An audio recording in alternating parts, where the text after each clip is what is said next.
Hello అండి అందరికీ. మళ్ళీ సరికొత్త వీడియోతో మీ ముందుకి. ఈరోజొచ్చేసి నేను చికెన్ దమ్ బిర్యానీ అయితే ట్రై చేశానండి. చాలా కుదిరింది. అంటే నేను ఇంట్లో బిర్యానీ చేస్తే మా ఇంట్లో ప్రతి ఒక్కళ్ళకి నచ్చిద్ది నా చేత్తో. సో, మీ అందరికీ కూడా ఎలా తయారు చేయాలి, ఏంటి అన్నది చూపిచ్చేస్తాను. ముందు చికెన్ అయితే గనక నేను నిమ్మకాయి అండ్ సాల్ట్ వేసుకొని మంచిగా కడిగేసుకున్నానండి. కడిగేసుకొని దాన్ని తీసుకొని ఒక బౌల్‌లో వేసుకోవాలి.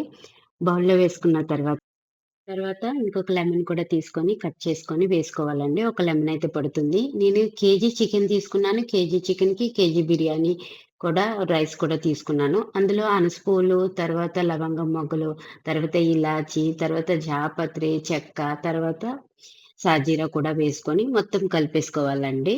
ఇంకా మిగతా స్పైసెస్‌తో ఏమి పెద్దగా పనుండదు. ఈట్లి వరకు వేసేసుకొని ఇందులో ఆల్రెడీ మనము నేను నేను ఫ్రై చేసుకొని పెట్టుకున్నానండి ఆనియన్స్‌ని. అవి కూడా వేసేసుకోవాలి. సగం అంటే కొంచెం ముందు డెకరేషన్ చేసుకోవడానికి సగం పక్కన పెట్టేసుకున్నాను. తర్వాత తరిగి పెట్టుకున్న కొత్తిమీర, తర్వాత అలానే తరిగి మంచిగా కడిగేసి పెట్టుకున్న పుదీనా ఆకులు కూడా వేసేసుకోవాలండి. వేసేసుకొని దీన్ని చక్కగా ఒకసారి మంచిగా ఆ స్పైసెస్ అన్నీ పీసెస్‌కి పట్టినట్టు పెట్టాలి. నిమ్మకాయ పిండుకోవడం వల్ల ఏంటంటే, ఆ నీసు వాసన ఎందుకంటే దీన్ని మనం కుక్ చేయము కదా! డైరెక్ట్‌గా ఉడకబెడతాం కాబట్టి, దమ్ చేస్తున్నాం కాబట్టి, ఆ నీసు వాసన పోవడం కోసం ఈ స్పైసెస్ అన్నీ ముందేసి నిమ్మకాయ వేసేసుకొని మంచిగా కలిపేసుకోవాలండి. ఇదొకసారి కలుపుకున్న తర్వాత, ఇందులో మళ్ళీ మనము ఘీ కూడా యాడ్ చేసుకోవాలి. ఘీ కూడా యాడ్ చేసుకొని ఒక 2 టేబుల్ స్పూన్ ఘీ అయితే యాడ్ చేసుకోవాలండి. నేనైతే 2 టేబుల్ స్పూనే ఇది దేశీ ఘీ అండి. ఇంట్లో తయారు చేసింది. బయట నుంచి తెచ్చిందయితే కాదు. మీ కాడ అవైలబిలిటీ లేకపోతే నార్మల్ ఘీ అయినా వాడుకోవచ్చు.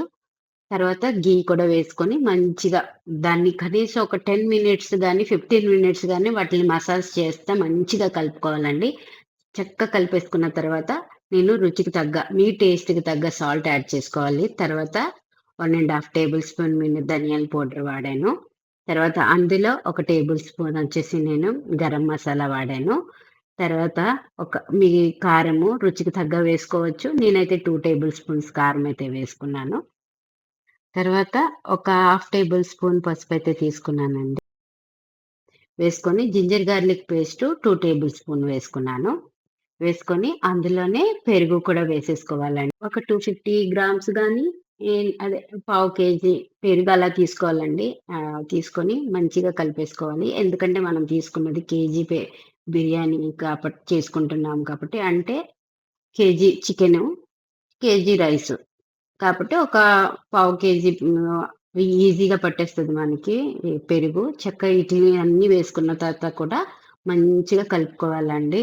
ఎంత మంచిగా మనం మసాజ్ చేస్తే మనం తింటున్నప్పుడు ఆ స్పైసెస్ గానీ, అంటే నీసు వాసన ఏమీ లేకుండా టేస్ట్‌గా ఉంటుంది. తర్వాత నేను మిర్చి ఎయడం మర్చిపోయాను. లాస్ట్‌లో మళ్ళీ మిర్చి కూడా యాడ్ చేశాను. మిర్చి కూడా యాడ్ చేసుకొని ఒకసారి మంచిగా కలిపేసుకొని మీరు ఫ్రిడ్జ్‌లో పెట్టేసుకోవాలండి. ఒక 2 అవర్స్ మాగ్నేట్ చేసేయాలి. ఇది మాగ్నేట్ చేస్తున్నప్పుడే బిర్యానీ రైస్‌ని కూడా ఆల్రెడీ మనము వాటర్‌లో పెట్టి నానబెట్టుకున్నాము. అదైతే నేను చూపించలేదు. కాబట్టి అది కూడా నానబెట్టేసుకొని పక్కన పెట్టేసుకొని ఫ్రిడ్జ్‌లో అయితే పెట్టేసుకున్నాను ఒక 2 అవర్స్‌కి. 2 అవర్స్ అయిన తర్వాతే ఒక బౌల్ తీసుకొని పెద్ద బాండీ తీసుకోవాలి. ఆ బాండీ తీసుకొని అందులోని జింజర్ గార్లిక్ పేస్ట్ వేసుకున్నాను. తర్వాత మిర్చీస్ వేసుకున్నాను మధ్యలో కట్ చేసుకొని. తర్వాత సాజీర కూడా వేసుకున్నానండి. సాజీర వేసేసుకున్న తర్వాత ఆల్రెడీ తరిగి పెట్టుకున్న కొత్తిమీర, తర్వాత పుదీనా ఆకులు కూడా వేసేసుకోవాలి.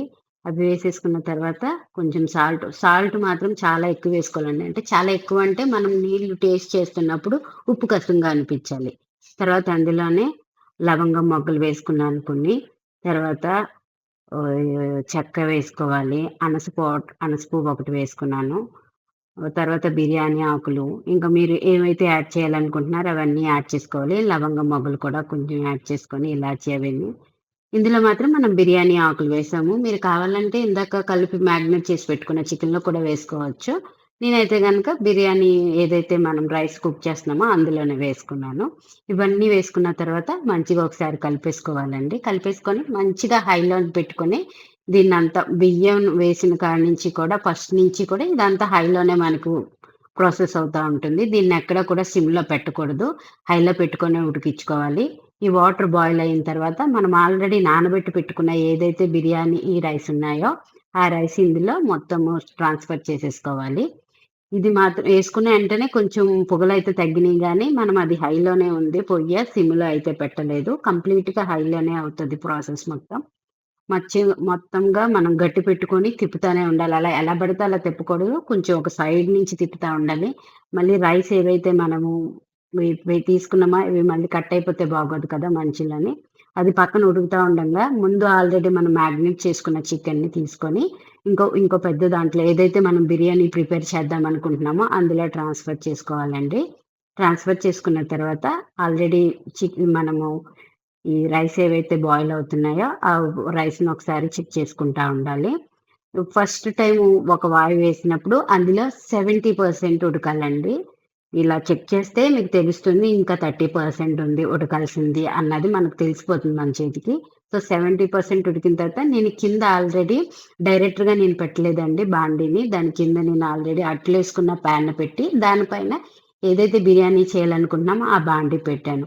పెట్టిన తర్వాత ఒక గట్టితోని స్ట్రైనర్‌తో తీసుకొని మొత్తము సైడ్స్ మొత్తం ఎళ్ళేటట్టు ఒక లేయర్‌లా పరుచుకోవాలి. పరుచుకున్న తర్వాత అందులోని మళ్ళీ కొత్తిమీర, తర్వాత పుదీనా కూడా వేసేసుకోవాలి.